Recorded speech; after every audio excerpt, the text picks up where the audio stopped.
tinanong ng mga friends ko na, I guess mga kaedad ko na naging nanay ng maagang edad. And kasi I think sa kanila, you know, to be a mother and grandparents while you're still growing. And ako kasi, I'm 32 na, pero I feel like I'm not done growing up. Lalo na nung mga 20s ko, ang dami ko discover sa sarili ko. Na feeling ko, if katulad nila naging nanay din ako, I don't think matututunan ko yun sa sarili ko. Kasi yung mom ko din, ganyan, nanganak siya sa akin, in 21 siya. So parang ngayon, ini-imagine ko kung ano yung pinagdaanan niya nung 20s din siya. And hindi talaga naging madali yun.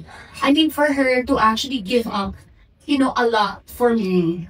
Sobrang saludo naman kasi talaga sa mga moms. And kahit ako, kung tatangahin niyo mga yun, parang hindi ko talaga kami yun.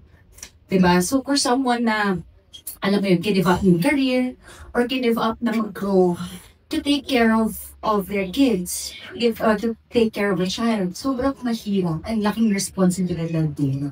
So yung mga friends ko na na-experience yun, tinanungan ko talaga sila kung ano yung naramdaman nila, kung ano yung mga pinagdaanan nila. Pero syempre with Mara's ano naman kasi, story and experience, medyo naiiba yung sa kanya. So, yun, malalaman yung pag pinanoodin mo. Ayaw magkwento masyado, baka ma-spoil. I know, yun after namin sa trigger, wala pa yun? Wala pa yun. Talaga? Service level. Parang kukulay, parang nakita mo.